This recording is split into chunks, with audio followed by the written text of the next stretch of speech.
مزل کره دی شمه یا چې د مازدیګر زیړي المره روغ وایه د رنځور سلامونه. د ارواښاد متخصص ډاکټر محمد اشرف زادران د ژوند او خدمتونو لنډه پیژندنه. ارواښاد متخصص ډاکټر محمد اشرف زادران د مولوي محمد شاه خان زوی و چې د 1459 هجري لمریز کال د جدي په 9مه نیټه د خوست ولایت ندرشکوټ ولسوالۍ د نوي کوټ په کلي کې د نړۍ ته سترګې وغړولې.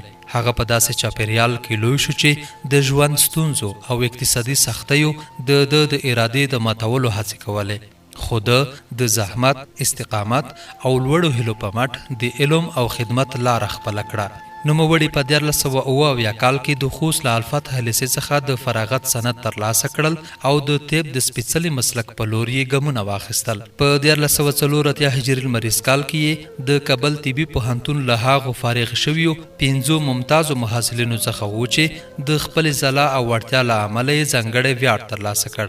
د فراغت اسناد یې د وخت ولسمشر حمید کرزي په لاس ورکړل شول، هغه شیبه چې د یو ځوان ډاکټر د هیلو د پسرلي نښه وه.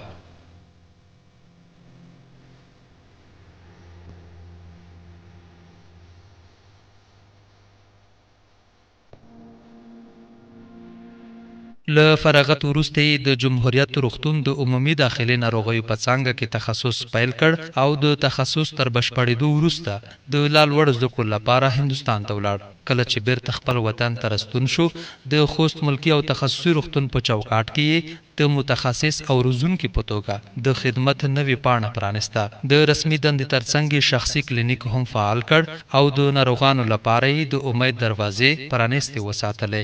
تقریبا 14 کاله یې سپینه چپنه کې د خلکو د دردونو درملنه وکړه. ګڼ شمېر ځوان ډاکټران یې وروزل او د طبابت په ډګر کې د پوهې او تجربې څراغونه بل وساتل. د غوره اخلاق، عاجزي او انساني چلند هغه ځانګړنې وې چې نوم یې د خلکو په زړونو کې ژوندی ساتلی و. هره ورځ به لسګونو ناروغانو د مهربانې مسکا او ډاډمنو خبرو په تمه د روغتون او کلینیک دروازې ټکولې. هغه یوازې ډاکټر نه و، بلکې د علم یو مینوال او د انسانیت یو خدمتګار و. په 43 نړیوالو علمي کنفرانسونو کې ګډون کړی و. د رنځورمل علمي رتبه یې لرله او 2 ناچاپ علمي اثار ترې پاتې دي. تقدیر بل څه لیکلي ول. هغه څوک چې د نورو د ژوند د ژغورلو لپاره شپه او ورځ یوه کړې وه، خپله د یوې درانې ناروغۍ له ازموینې سره مخ شو. د 1415 هجري لمریز کال په سور میاشت کې د ناروغي د وینې سرطان تشخیص شوه.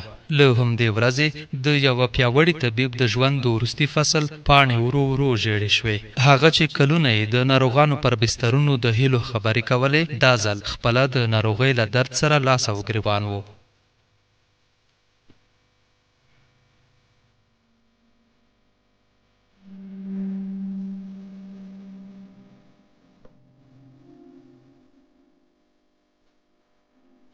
د مړینه یوازې د یوې کورنۍ غم نه و، بلکې د یو هیواد، ولایت، د سلګونو شاګردانو او زرګونو ناروغانو لپاره یوه نه جبرانېدونکې ضایع وه.